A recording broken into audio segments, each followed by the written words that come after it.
You're listening to Alcoholics Alive, where recovered members of Alcoholics Anonymous share their experience on how they live AA as a way of life. None of our participants get paid or speak for AA. Here are your hosts, Shank and Wayne.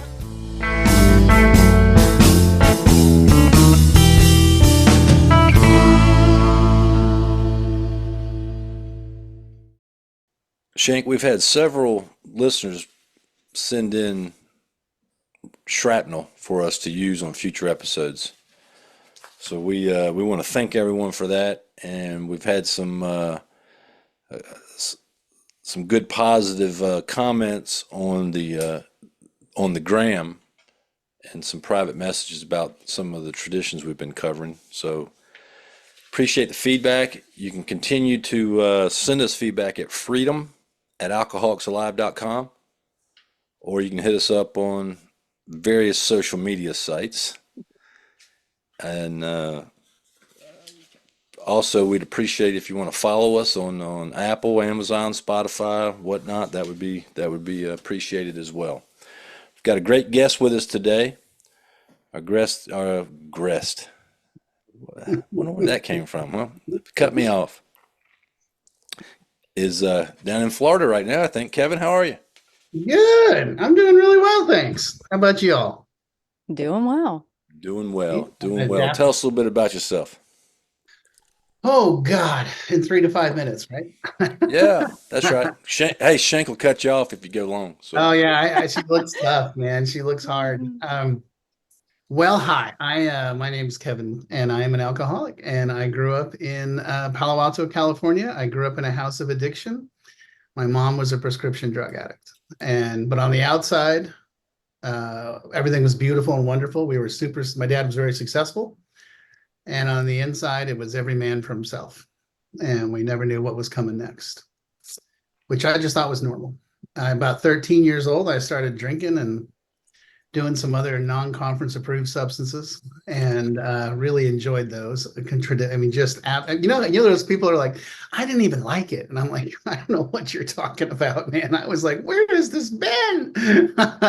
And rolled that through high school, did okay. And then the wheels started to come off the wagon for me in 1982 when I went to college. And then really, my big move, my big what happened is that in 1988, my parents wanted to know when I was going to graduate from college, and I did too, after 6 years. And I was like, so I turned in the paperwork. I was at the University of Southern California, and you may have heard of them, Shank. They have 8 Heisman trophies as opposed to the number you have. Just I don't know if you're aware of that. At Alabama. Yeah. They only have like 5 or something, and it's a real low number. But and I got back, so I turned in the paperwork to the school. The school came back and said, "What are you kidding? You're not even, enrolled at this university, and you owe us like 10 grand, and you have a 1.1 GPA, and you're on the hit list for the student, Dean of Student Life." I mean, I was just, very much a wanted man there. And I was just like, oh, I must be graduating this May. And so I ordered the cap and gown, and I ordered the announcements, sent them all out, had my entire family fly in on May 9th, 1988, faked my graduation from college. Oh my goodness. Yeah. That was awesome. It started at 8 a.m, and I was tanked. I mean, I knew I was going to get caught, because I failed at everything, and I knew the world was going to come crashing down in a spectacular form, and nothing happened. I mean, I didn't get a diploma, obviously. And so I went back.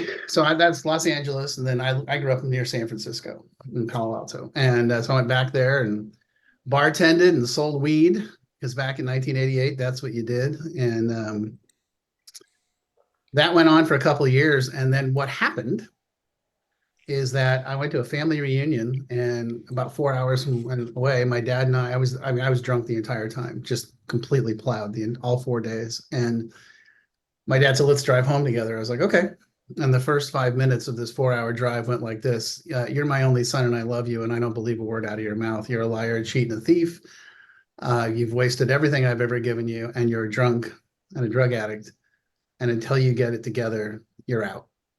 And your sister and your mother and I took a vote, and it's 3-0, and you're out. And I wasn't living at home, I had my own place, but I got kicked out of the family. Now, I'd heard this before, and I was like, oh, we're going to do this again. Difference was this time they stuck. And that led me to blah, blah, blah, blah, blah, and the interest in sparing time. Going to my first AA meeting, I went back. So I got sober on May 5th, 1991, Cinco de Mayo. Who gets sober in California on Cinco de Mayo? Things are going so well, and then I went back to college. It turns out if you work at the university, school's free. It's a private school. So I found a real job, and I was 27 years old, and I was going back, and I had a year and a half worth of courses to finish. I mean, it took me 3 years to finish. So but I graduated in 1994. And in that process, I became part of an AA group out in Santa Monica, California, run by a character named Joe Hawk, who's no longer with us, who had a sponsor in Denver named Don Pritz. And I started hearing the word of Alcoholics Anonymous in a way I'd never heard it before. And I was like, that sounds like something I could get into. I did the first year and a half, and it was, I was just kind of running and gunning in West Los Angeles AA, which is like, it's fun and it's exciting and there's lots of girls and I had so much fun. And then that kind of burned out, and I was like, I need some more substance, and I found it. And moved to Denver in 95 and blah, blah, blah. And, continue to hang out with all the same people, do the same thing, be part of AA and get closer to this wonderful, amazing guy named Don, who turned out had a friend in North Carolina named Tom. And Tom had a bunch of characters that he would bring out to our conference every year. And I became close with those guys and really think the world of them. And got married, got divorced. Here's the big thing. In 2007, I was 43 years old and 16 years sober and miserable. And I just got divorced a couple of years before that. And I took stock of myself and said, you know what? I want to be a therapist. I want to do something where I actually help people, not fill out spreadsheets and sell stuff. And so I put all my eggs in God's basket, and I applied to one school, and I got accepted at Regis University. It's a little Jesuit school in Denver. And in January of 2008, I started my master's degree in marriage and family therapy, and I graduated in 2011, worked in a community mental health facility for 3 years, and then opened up my private practice in 2014, swearing to God I would never work with alcoholics and addicts and their families because those people are nuts. And that's all I do. I work with the families specifically and teach them how to set boundaries like my parents set boundaries with me. So my wife Cool. and I got remarried, and now we live in Jacksonville Beach, Florida, and still jumping into AA. Yeah. So All right. there you go. Thanks, Kevin. Glad to have Yeah. you on. Yeah, Yeah, I'm glad it's to have you exciting. on. Thanks for joining us. Shank, what's our topic? Our Yeah. topic today is Tradition 9. So Tradition 9 long form set, and this is a long form, Yep. says each AA group needs the least possible organization. Rotating leadership is the best. The small group may elect its secretary, the large group its rotating committee, and the groups of large metropolitan area their central or intergroup committee, which often employs a full-time secretary. The trustees of the General Service Board are, in effect, our AA General Service Committee. They are the custodians of our AA tradition and the receivers of voluntary AA contributions by which we maintain our AA General Service Office at New York. They are authorized by the groups to handle our overall public relations, and they guarantee the integrity of our principal newspaper, the AA Grapevine. All such representatives are to be guided in the spirit of service, for true leaders in AA are but trusted and experienced servants of the whole. They derive no real authority from their titles. They do not govern. Universal respect is the key to their usefulness. Mouthful. And the short form says, AA as such ought never be organized, but we may create service boards or committees directly responsible to those they serve. So, question number 1. Do I still try to boss things in AA? What do y'all think? Do you? Yeah, I suspect you do. Yeah, I really, you strike me as that kind of person. Me, on the other hand, I'm a spiritual giant. I have no issues with all those things. So I'll tell you, it's funny. I moved from Los Angeles. I got sober in LA. I moved from LA to Denver in 1995, and then kind of hung into this AA group. Then I moved up to Fort Collins, which is an hour away. I moved back down. And then in 2018, we moved to Florida. And I have to tell you, in each place, I've had the same experience. Oh my God, these people are nuts. They have no idea what they're doing. And I'm happy to report in each place, I have been completely wrong. Because it turns out that the flavor is different. The way it spins is a little bit different. I mean, for the most part, I mean, meetings are meetings, right? There's people tend to follow a traditional format. But at the service level, it's really interesting. I was on our meeting in LA, we literally had little or no service whatsoever. And there was a funny thing that happened is that Don Pritz, the guy we were talking about, spoke at a thing. This was in '94, and a guy from the Pacific Group. You heard of the Pacific Group?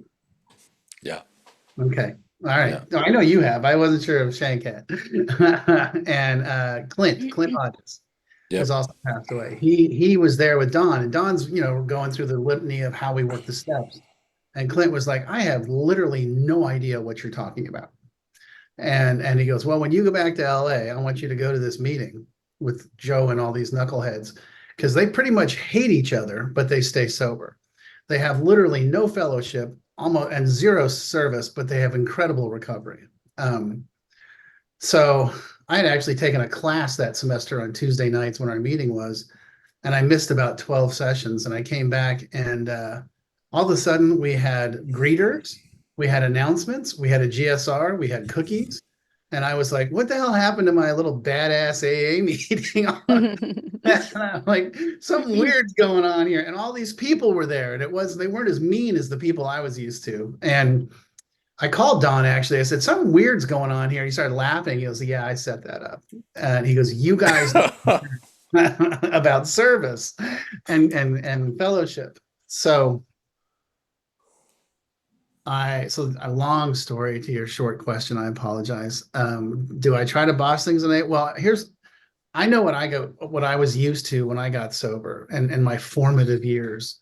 And that's what I'm comfortable with. And that's what I'm used to. And there are definitely times when I get really itchy and uncomfortable because it's not being done the way I want it to do.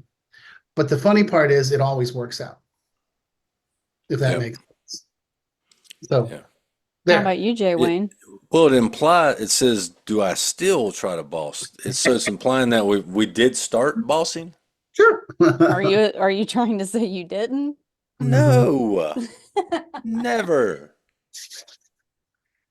It's interesting because for several years sober, I mean, I was way on the opposite end of this. I was more of quiet and afraid to speak up.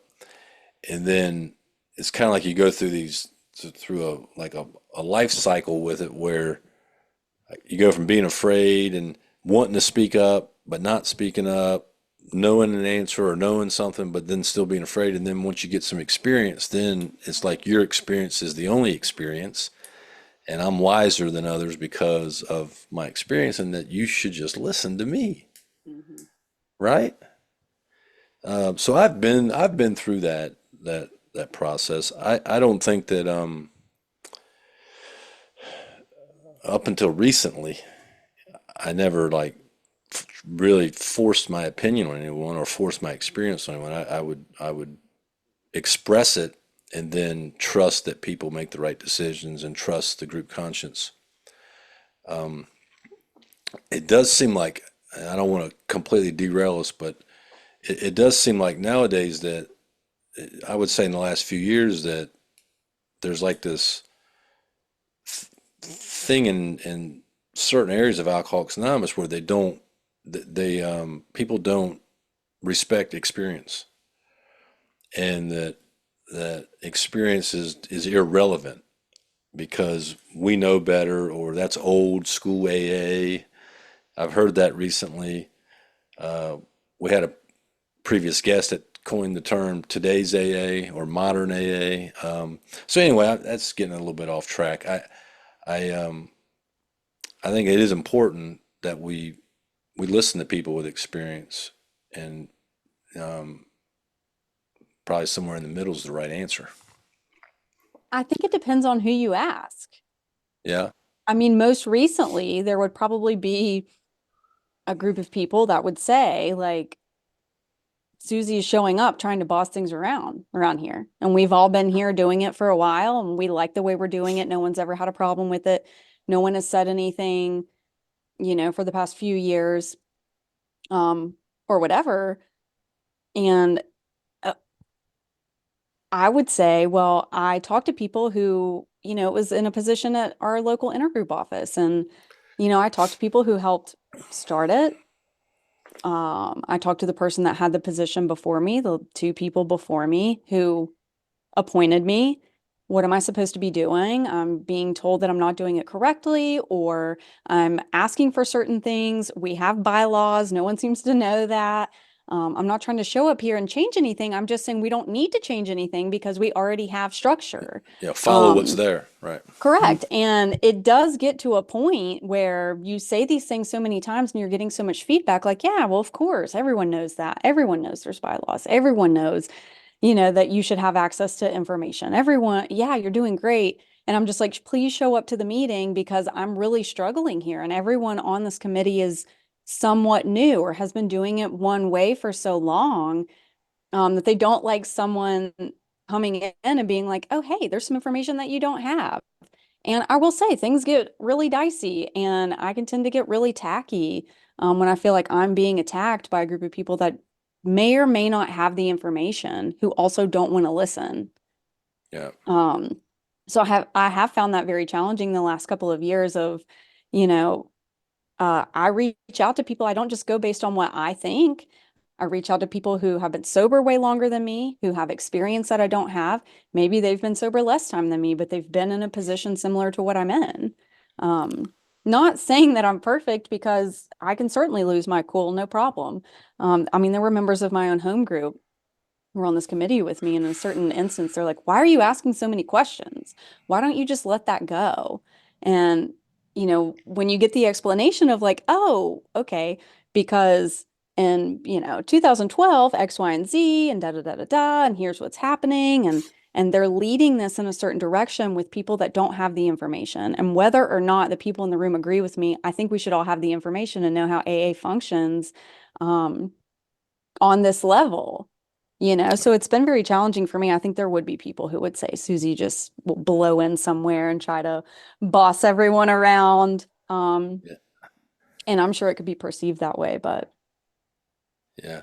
I think a way to put that in AA terms would be a lot of times we don't get completely informed on an issue Mhm. before we take a vote or take a group conscience, and that a lot of people now are just voting on feelings Mhm. and how they feel instead of actually gathering all the information and becoming informed. An informed group conscience is pretty much right on the money, but a lot of times they're not informed. Mhm. Yeah, that's the absolute truth, and Susie, I got to tell you, when we first moved here to Jacksonville Beach, became part of this meeting. My wife and I became part of this meeting, and I started realizing they weren't following any of the traditions whatsoever, which was ironic because they would read the traditions, but then I would just in my mind count the number that they were violating in the way they were meeting. And that came to a head during the pandemic when we were doing everything online, and it just, I was basically challenging the old guard of just saying, hey, this is not how we're supposed to do things. And I'm not saying because Kevin says so, because the traditions say so. And that didn't go well. And I was like, okay, well, that's, cool. I mean, that's not how I responded, but I was like, I'll find another group. And I bounced around, and it took me a couple more. It was a Saturday morning thing, and it took me a couple more time. But I find that when I started looking for new groups, I'm like, if you don't have a GSR, don't have a group conscious, I'm not interested. And the Yeah. guy who ran that meeting was very clear. We don't do that because his sponsor, who's dead, said that stuff's not necessary. That's not how it works. And I was like, whoa, Yep. bro. Probably call New York on that one, So Well, and it seems like when you're trying to get people informed or you're trying to help a group get informed, that's when people will see that as like you're bossy or you're too serious or you're mean or you're too direct as they like to say. And all you're trying to do is get people informed and all this stuff, oh, by the way, is actually written in most of our literature and yeah, it's not like we're making it up. I mean, Well, and I think that there can be different perspectives on a same issue, and that's great. If we're both informed, there are so many people that I know and respect in AA, who I could call them up at any time with any issue. They're going to lead me back to God and something that I can do, some kind of action. And we may not agree on a lot of things having to do in AA, but they are also well informed. And this tradition in Language of the Heart talks about, coming to the middle. It's not about being extreme either way. Like we have people that are going to have differences of opinion, who are going to think differently, who are going to be extreme to one side or extreme to the other. And that's what I've always been taught in AA is like, yeah, you want to talk to people that have differing opinions than you because then you can come more toward the middle and be more open-minded and understanding and be helpful to more people. yep. I mean, it's taught me how to sponsor people that have way different views on everything than I do. And like it's a non-issue. yeah. Yeah, no, I'm with you entirely. And I think what I'm also hearing, and I know Jerry's experience, so I'm willing to bet I'm hearing your experience is what I got taught early on is that, there's three sides of the triangle, right? There's recovery, which is your 12 steps. There's unity, which is your fellowship, and your 12 traditions, and there's service, which are the 12 concepts. And it's about doing all three. It's not just going to meetings and sponsoring people. It's about engaging and committing. There was an old guy who actually was one of Don Pritz's buddies. He just passed away also, named Don Burrow, who literally, I swear to God, looked like Santa Claus up in Fort Collins. And he was the sweetest, kindest old man. And I mean, he was just so nice and so wonderful. And, had been a delegate, had been, I mean, all the way through the process. And he's like, I just don't understand people in AA that don't get involved in service. It's like going out on a date and settling for a kiss when you could have gone all the way. I was just like, Don, you can't say that. I mean, but Yeah. it was Well, like, I will say I do understand that because there Yeah. have been so many times recently in the last few years where I'm just like, I don't want to do this. Like I show up and I have an opinion that may be the quote minority opinion in the room, and then I get destroyed for it. mm, And that's not fun. mm-mm. And I'm Yeah. not saying that all AA service should be fun, but it's not even listened to. It's not given any respect. It's not given any credence at all. It's just like, oh, okay, you shared that. Well, no one else here thinks that. And why did you even say it? And you're against all of us and we're trusted servants. And wow, I can't believe you came in here and made everyone all upset about something. Yeah. So I can understand not wanting to get involved in it or having the experience that I feel like I'm having now where like I've been involved and now I'm just like, you know, maybe I don't want to do that for a while. Yeah. Which I know that the answer is somewhere in the middle, but currently I'm just like, I Yeah. don't know. Well, So and a lot that leads us into our next question. Oh my what is gosh. it? Have I learned to step out of an AA job gracefully and profit thereby when the time comes? Um, yeah, I generally What you want got, Kevin? I generally want to get out of those jobs as quickly as possible. That's right.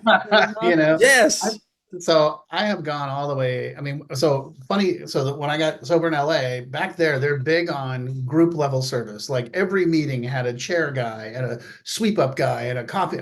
I got sober when we had coffee cups and ashtrays, and those were, you had to show up early and you had to stay late. And they would say things like, if you don't, it's going to fall apart. Mm. So it was impressed upon you the significance of that you were helping and being part of the gig, which was cool at, 6 months, 9 months, a year. And I got that and I understood that.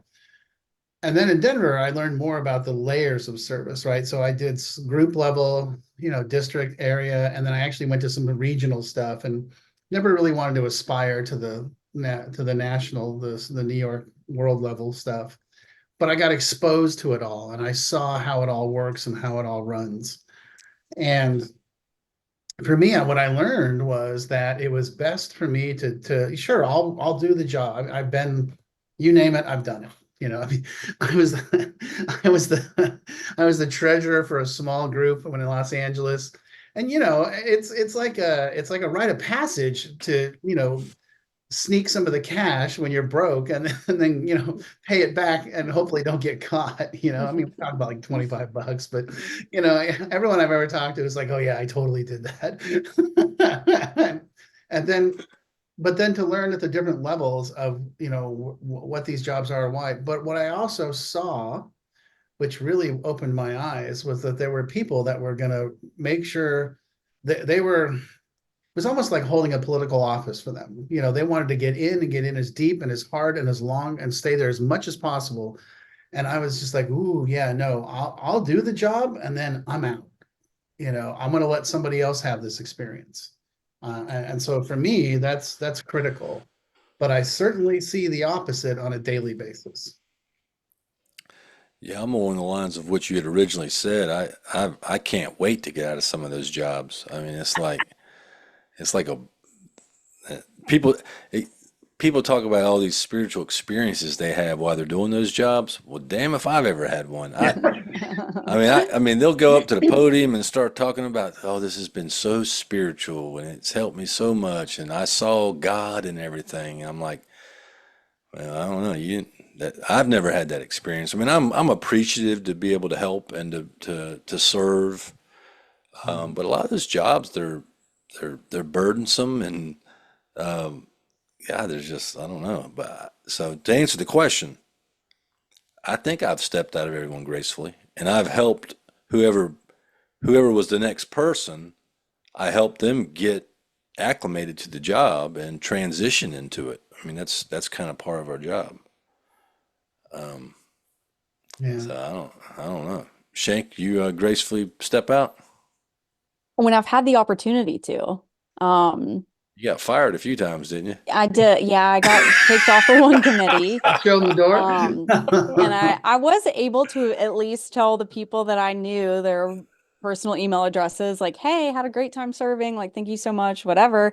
Most recently, I was just kicked out of the email, you Yeah.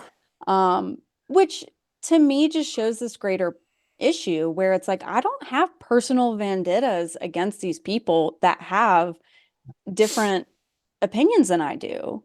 Um, some of the factual information was not so factual. Um, Yeah. but when I've had the opportunity, one of my favorite things in service that I've experienced is when I am getting out of a position and someone else is getting into it and just saying, hey, here are all the things I learned. Here's when the meeting is. Here are the people. I'll go with you a couple of times. And really to see that person take it on as their own and be like, you know what? I don't like anything that you did, so I'm going to do it different. And whether or not I agree with that isn't the point. Yeah. Like the point is that I was able to rotate out. Yep. And allow somebody else to have the experience. That's You know, right. I think that's super critical is that there's an element of when you see someone who's been, the chair or the de facto chair or whatever you want to call it, of a meeting for life. And their comment is, well, nobody else wants the job. And I'm like, no, nobody else wants to run against you for the job is what you're saying. I mean, come on, man, I've been around the block. Right. I know how this works. That person's going to get the shank treatment. They're going to get excommunicated. By the way, I've been shown the door a few times myself. and um, and And I think that's the danger. It's because you're robbing other people of the opportunity to have the experience, number one. And number two, it's now it's become now we're getting into personalities, not Yeah. principle. And it's ego. It's all ego. We currently have a little bit of a thing. I have this hilarious home group that I go to on Saturday mornings. Shank, you're gonna love this. We meet at the Budweiser Distribution Center. One of the guys works there, and during the pandemic, they have this huge room, and he was like, "We can meet there and all be separated," and so they just started doing it. And back then, it was like 10 guys, so they could just do a loose meeting thing. Well, now there's 100 people, and most of them are less than 2 years. And so what they were doing was everyone was introducing themselves and saying their sobriety date and whether or not this was their home group. Well, it's 100 people. We were burning 20 minutes of the 20 meeting, minutes. Yep. And so I went to the group conscience and I said, hey, I get why you guys did this when it was just you guys, because there's a lot of new people and you want to know those new people. But first of all, let's understand, open meetings, you're not supposed to introduce yourself. That's a closed meeting AA concept. Okay. I mean, you can, but it's fine. I don't care. But we're killing like 6 people's opportunity to share, which was going to be my next conversation. Yep. And of course, in the group conscience 2 weeks ago, there were 6 of us out of 100, and I mean, I was by far had the most experience. And I was like, look, I'm not trying to tell you guys what to do. I made it my home group. I love you guys. I just want to let you know, out of an hour-long meeting, when 20 minutes is taken, and then it turns into, open mic night at the Improv. That's right. Yeah. Everyone's got to say something cute and funny, and I said, you're killing the meeting. And I said, that leads me to my next thing is you got to have a timer. You've got these old windbags going 15 minutes. And that just doesn't fly. You have to, and it's in the format that we're going to at 3 minutes, and we have a bell that we ring. I said, I'll volunteer to do it. I don't care. I'll take the heat. And so they were like, okay, cool. And then, we voted, and they actually didn't agree with everything I said. I was like, cool, no problem. Yep, that's fine. And so we voted to just say our names, and we voted to enforce the bell. Well, the GSR wasn't there. So last Saturday he shows up and he's like, well, I don't care what you guys voted on. That's a bunch of crap. Goodness. And I was like, well, that's not what he wanted to square off. And I was like, bro, I'm not looking to go nuts with you, but group conscience. And this guy's been the GSR pretty much, for the last couple of years. And, because he's started, it's become his identity. Oh, yeah. Hence the reason for rotation. Exactly. That's where I was spinning to. Yeah. Yeah. Yeah. So anyway, you're not on, Shank. Let me ask you this question. All right. So what does rotation have to do with anonymity or humility? Well, it has to do with anonymity and humility and understanding that the GSR position isn't endowed by Kevin. It's as much as I would like it to be, and it's a GSR position gets handed to the next person, so that the next person, and it's not the official Kevin SR position. It's the AA Rule 62 GSR. Mm-hmm. There's no name in that. It's all anonymity. And then humility is exactly what we're talking about, is being able to say, hey, I'm just here to serve. I go to the meetings, I report the information, I vote. By the way, in that GSR concept, and this is another interesting thing.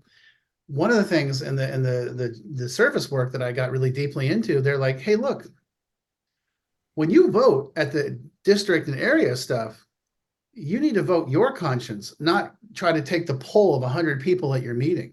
They elected you to go forward. Now, I mean, if in the group conscience, they're like, these are the issues, this is how you got to follow that. But if there's something comes up where you don't have time to check back in with the group, that's your job. Right, a decision. Yep.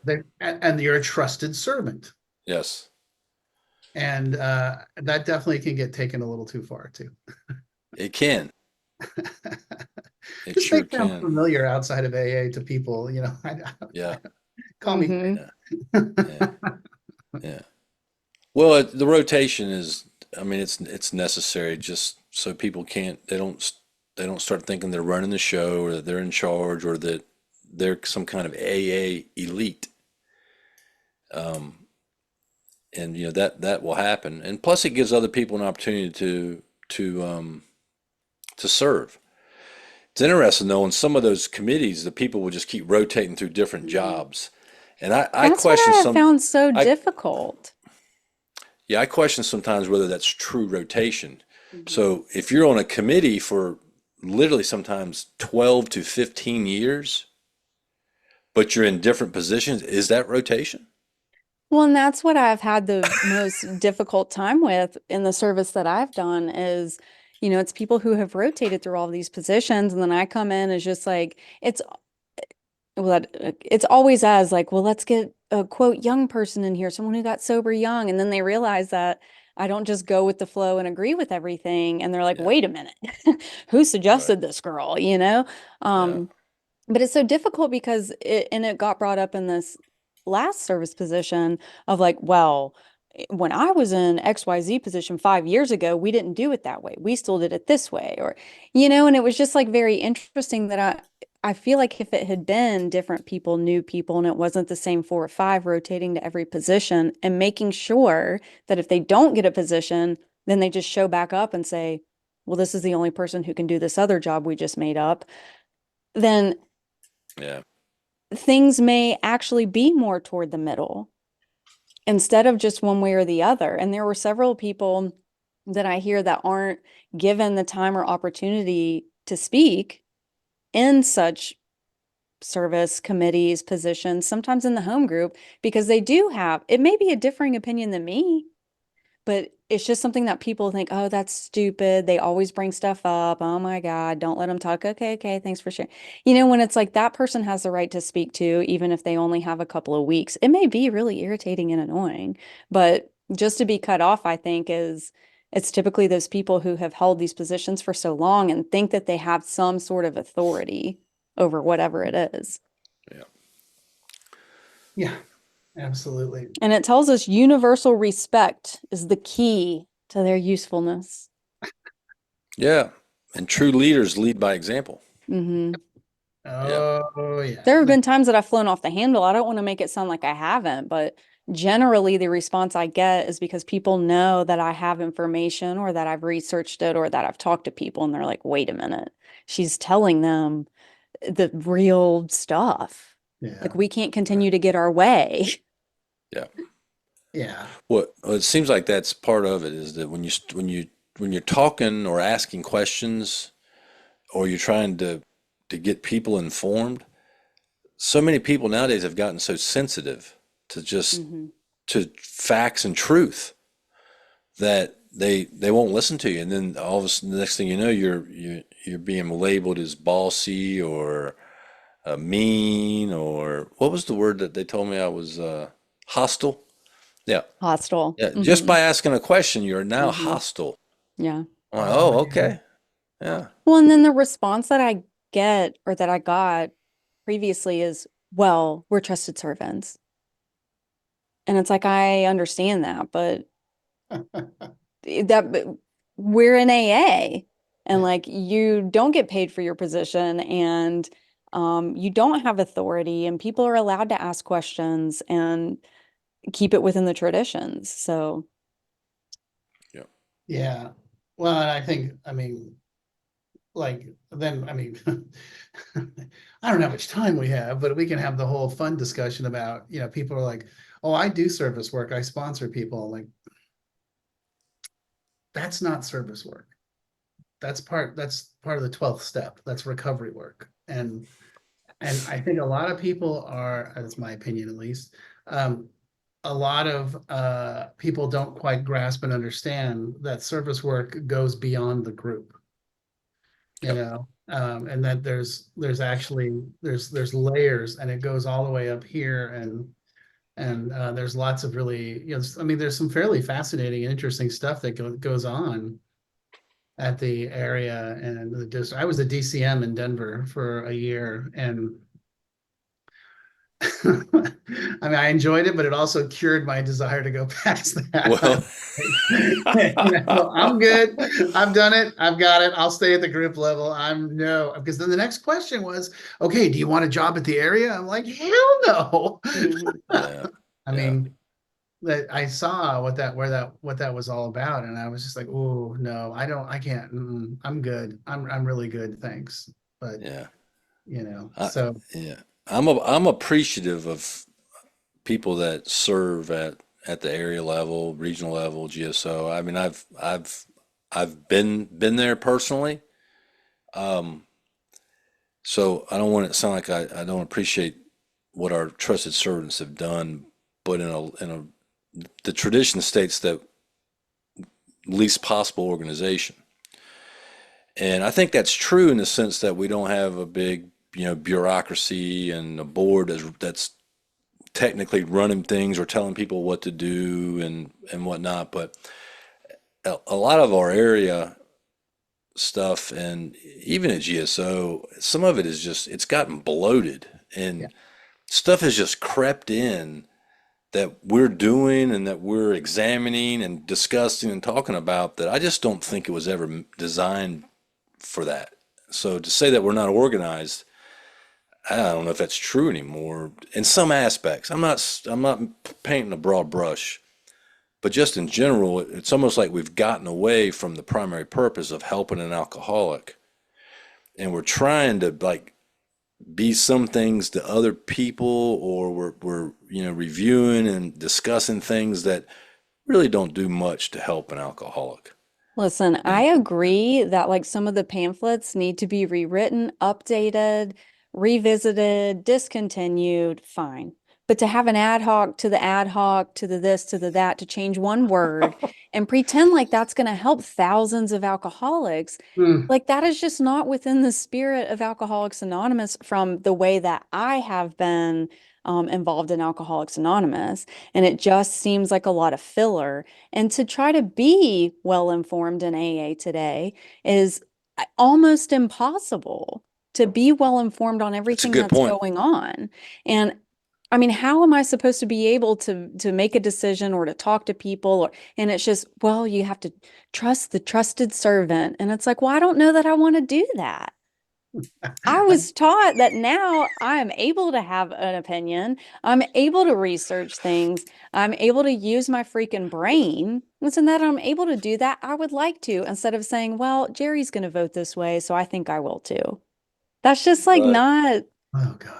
Yeah. I trust Mm. me. I not trust me. I'm with you. I totally get it. Hey, trust the trusted servant, Yeah, Carol. right. Trust me. Trust me. What was really cool was that when I was in graduate school, I got laid off from my job, and so I had some free time, and AA Central Office wasn't far away from where I was living. And the woman that ran it was, an old school, been around the block AA person, been there forever, and it was she was actually a job that was a service center. She had a job and she was getting paid, didn't paid much, but she's got a job. And she's like, hey, why don't you come volunteer on Wednesday afternoons from 1 to 5, answer the phones. I'll teach you how to properly answer the phones, which I was like, oh, what does that mean? She's like, we're not the 1-800 therapy line. We answer 3 questions. You want to get sober? Would you like someone from AA to call you and talk to you? And would you like to go to a meeting? And then we attach them, we put them together with Yeah. someone and we show them where the meeting is, and then we go on to the next person. You're not, this is not the Simple. criteria. Yeah. But I also saw the whole process of, you know, different GSRs showing up, how things work. She sort of took me under her wing and walked me through the whole process and said, there are meetings. It blew my mind. There are meetings that won't contribute to AA Mhm. because they don't think AA needs it, or local. I mean, all the I'm people. getting there. Yeah, well, I will never agree with that, but that's okay. But it was all personalities. It was all some old guy or gal had said, this is how it is. They don't need the goddamn money, and it's like, well, it's if you look at the math, it's just not true. But that's okay. We can have that debate. Mhm. And but like Jerry said, at the end of the day, right? Our goal was to answer the phone and help people, and a lot of times it was a family member or a professional, someone calling and asking, and what do we do? Or it was a church saying, hey, we want an AA meeting. Can you send us the kit? How much does it cost? And I was always like, okay, here's my address. Yeah. Right. But, but it was great, because you were right there on the street, you were right there digging in and saying, here's how it works. This is at the end of the day, this is what we do. Yep. And Help this is- alcoholics. Yep, that's it. Mhm. Yeah. And Yep. and I agree with you. A lot of the pamphlets and stuff are goofy and stupid. Yeah, it's interesting. We probably need to move on to meeting shrapnel, but Shank, a lot of what you're talking about or what we've been talking about, I've actually had many of those people that are involved in that stuff privately tell me that they agree Mm. with what some of us are saying or the direction that some of us have been trying to get things to go, but they won't say it publicly because they're afraid to offend someone. And that's Well, I'm working on my delivery.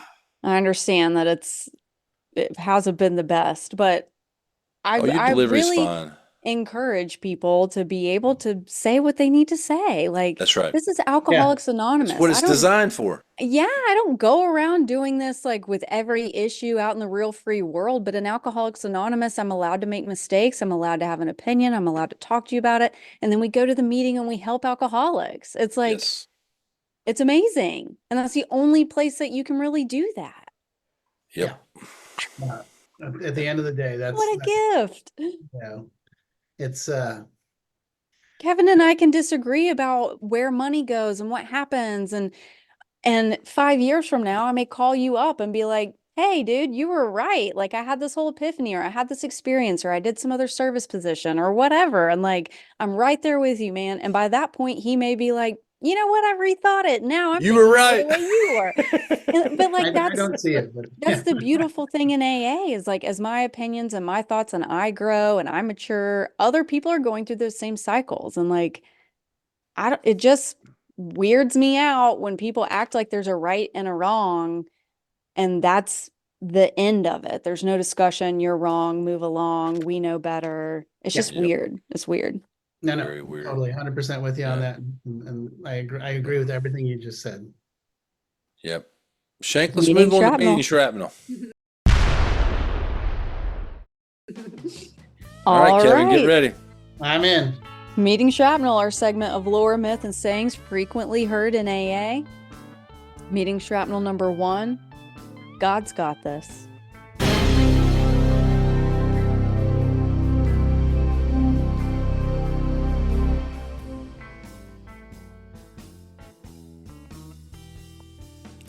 What do y'all think?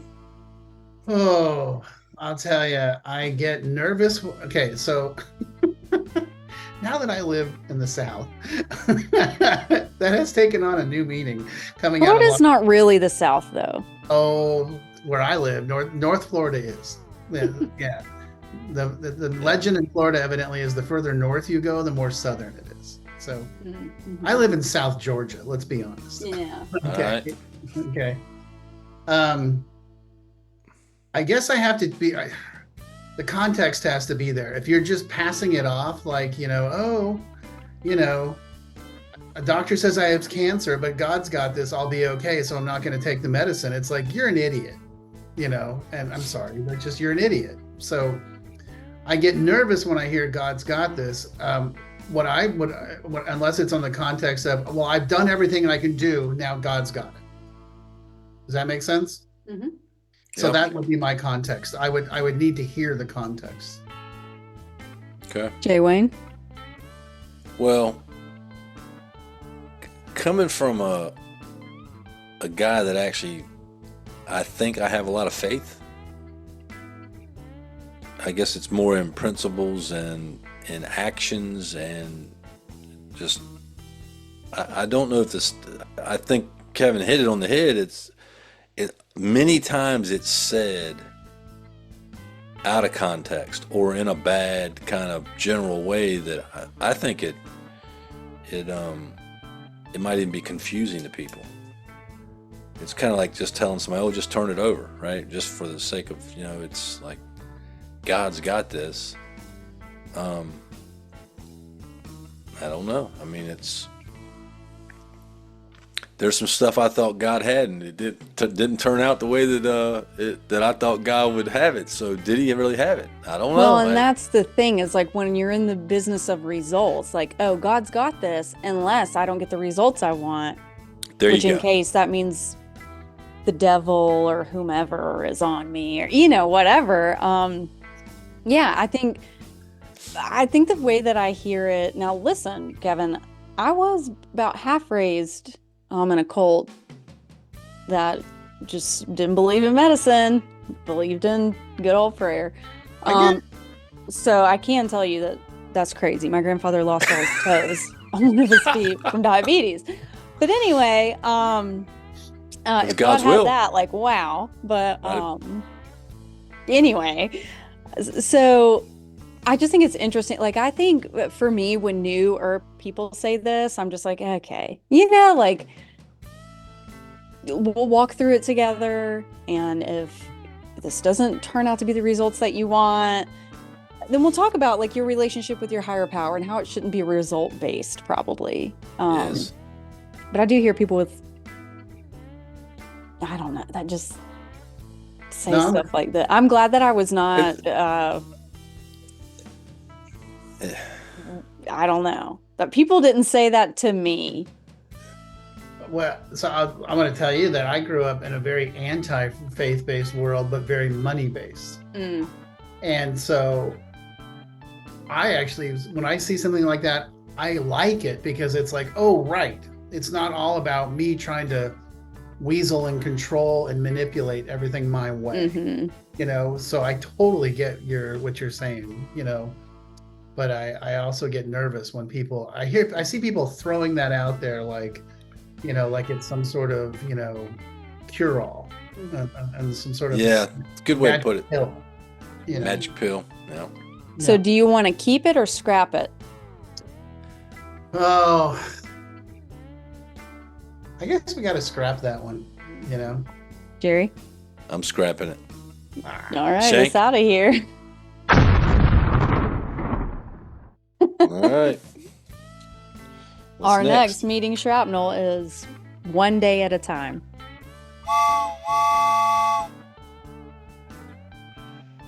I use it every day. I use it in my therapy practice. Do you know how valuable that is to people that are not in AA? When they're spinning out and I'm like, what's today's date? What time is it?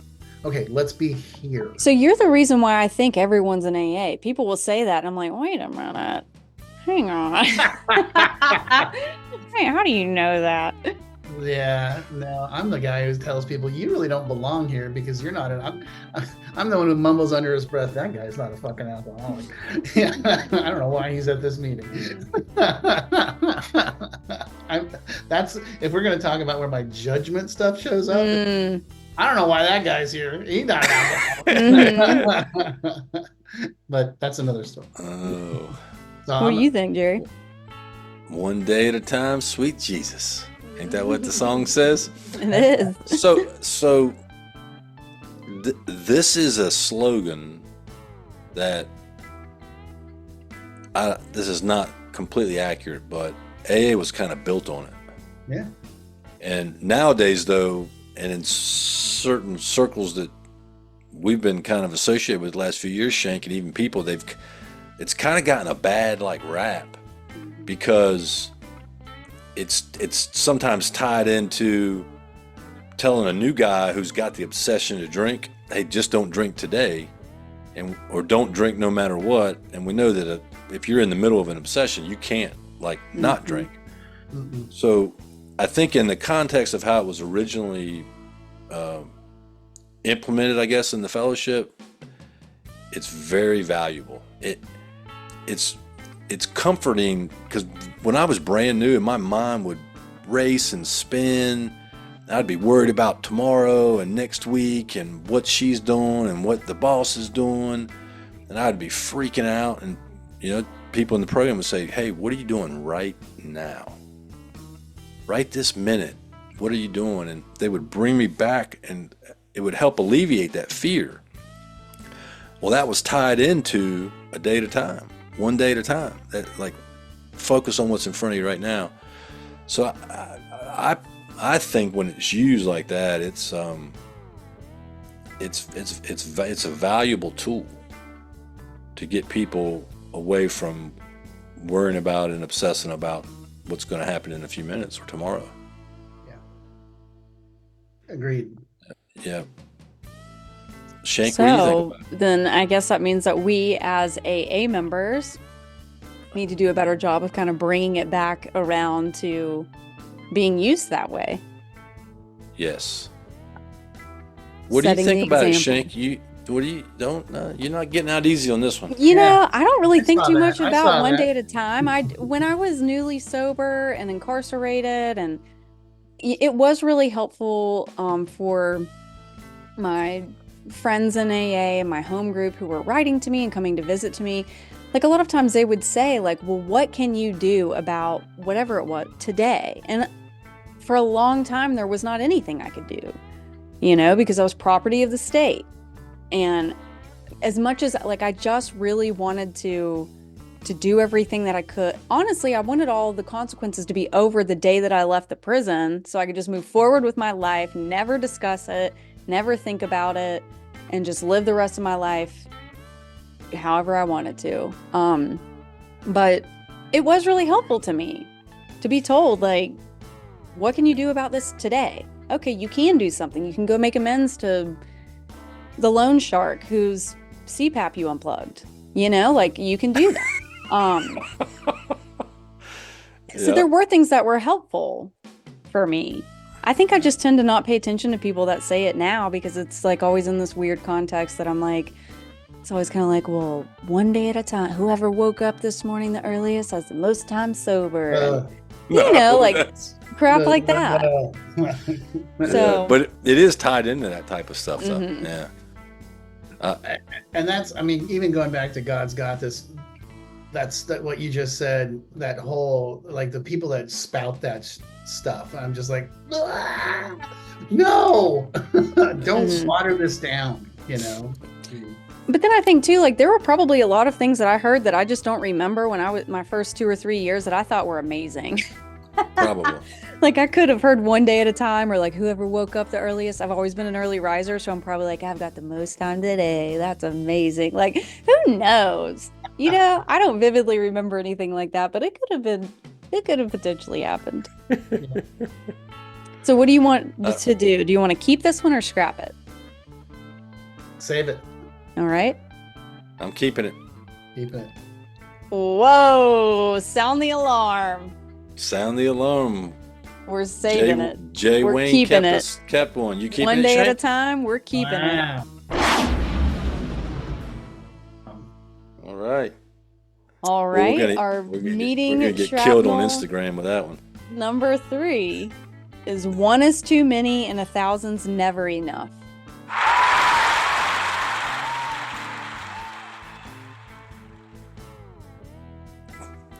So I actually like that phrase. I don't know if it's like official AA lore. I don't know if it's conference approved. But so I spend a lot of my time professionally explaining to people that are not alcoholic what alcoholism is. Okay. And that's something I've actually used. I said, you need to understand our perspective is 1 is not enough and 1 is too many and 1,000 is never enough, because it's the first one. When you get hit by a train, right, it's not the caboose that kills you, it's the engine, and so I find that valuable. And I think new people relate to it. When you say something like that, I think new people are like, oh my God, I'm not the only one, so that's my 2 cents. It's definitely relatable that way. I- And yeah, When 1 was never too many for me, though. Especially when I was new, when people would say, like, 1 is too many, I'm like, no, it's not. Like, that's what? but Shank, you don't understand. What they're saying is that one I sits know. off But like that is not the way I understood it when I was newly sober. Right? Yeah. So You were here's out in the wrong group. here's a funny thing. So there are some really old meetings that have this as part of their reading. But what it says is that one is too many and a barrel's never enough. Yeah, that's right. And this particular one is too many and a thousand is never enough, is actually in the Narcotics Anonymous literature. Mm. It's actually in their basic text. Mm-hmm. And it seems like we get a lot of those kind of crossover comments. So, I mean, I guess it's factually true, but it's not something that I would say. I probably said it years ago trying to be cool, but I don't know. One is too many and a thousand never enough. I don't know. Shank, what do you think? I'm scrapping it. Kevin? I'm keeping it. All right. I gotta scrap it. Oh, man. I will have you know, though, Kevin, this is the first. Is that right? This is the first Yes, shrapnel first in this one. season that we've kept. One day at a One time. day at a time. So Really? you've Oh, you really guys done did- something to us. You've softened us up or something. Or enlightened you. I prefer. Oh, well, maybe. Well, we've scrapped 24 up to this point. Mm-hmm. Oh, so it's not just the same 3 each time. Mm-mm. No, the different. I have some others we can get rid of. I'm happy to throw. Well, Email send them them to to us. us. Send Yeah. them to us. We'll cover them on some future episodes. Mhm. All right. Kevin, we appreciate you coming on. Oh, my pleasure. It was a treat to meet you, Shank. You're awesome. Great to have you Yeah. on. Yeah. Yeah, and- we appreciate your experience and your enthusiasm. yeah, Yep. I do love it. It's the best thing that ever happened to me. Yep.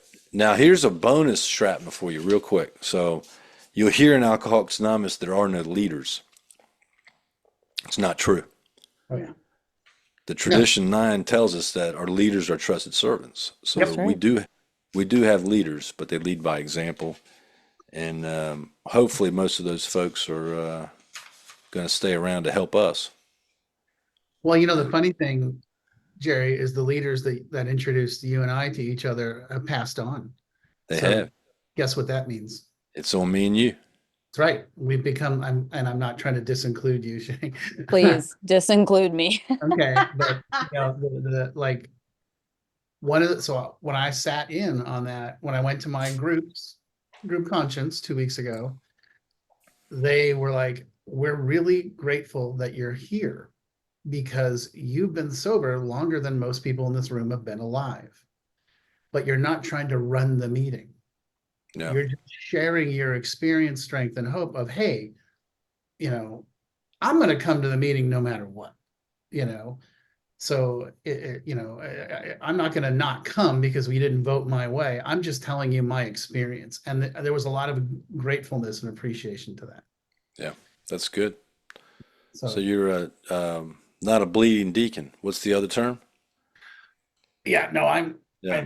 I'm maybe once in a while. No. All right. But All yeah. right. Well, if you're out there listening, read the traditions and be free.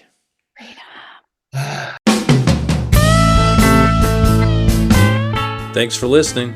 If you have a comment, suggestion, or just need help, you can email Shank and Wayne at freedom@alcoholicsalive.com. Remember, we're recovered members of Alcoholics Anonymous, but we do not speak for Alcoholics Anonymous, nor do we get paid. Join us next week for another great episode.